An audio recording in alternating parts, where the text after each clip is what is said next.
ترانه میاد پایین. آخه کجا رفت؟ کجا مثل وحشی میمونه، میزنه به کلش میره. اوه ببخشید.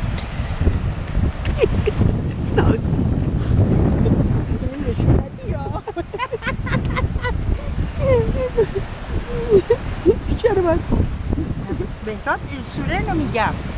ما لاگوس هستیم نزدیک خونه سهیلای عزیز یا به قول پرتغالی لاگوش. لاگوش. و چقدر زیباست اینجا، چقدر آبش صافه، اصلا اینجا در دنیا مشهوره. چقدر آدم میاد تابستونا اینجا، یعنی فوق‌العاده است.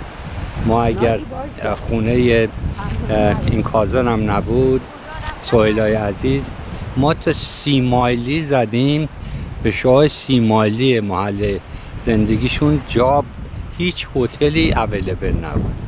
خیلی جالبه چون پیک اینجاست و برای اینه که رفتیم خونه سهیلای عزیز و چقدر به ما محبت کرد و چقدر همه چی عالی بود.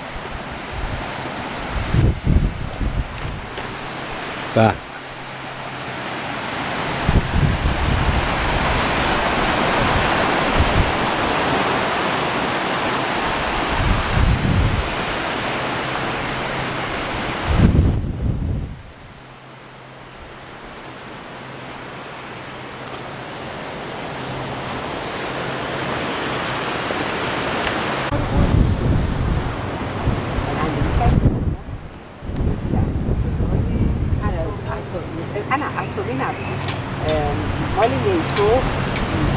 نازی یکم بیایم و که همه تون بیفتیم. اتمی سر اتمی بود، من حواسم تو اگه بیشتر حواسم من اینجا ببین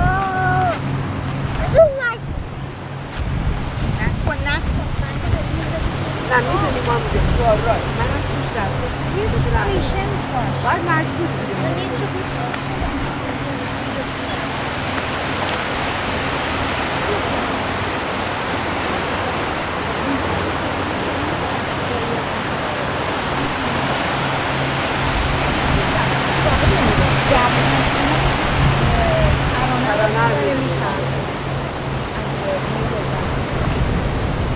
نه خیلی باحاله، یعنی عجب واقعا جاییه. بهراد سندش چطوره؟ نه به خدا من میترسم با سورن بیام پایین. آخه شما مگه نمیخواین بمونی؟ ما بیایم پایین که چی کار بشه؟ شما نمیخواین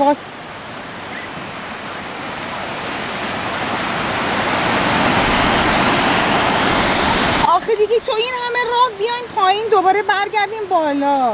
نه زیاد مهم نیست بهراد، همین شما باشین. نره جلو. نه بهراد نه، من اصلا ریسک نمی کنم. زیاد مهم نیسته چون برای من که فرقی نمی کنه. سورن هم واقعا مثلا صلاح نیست حالا تا این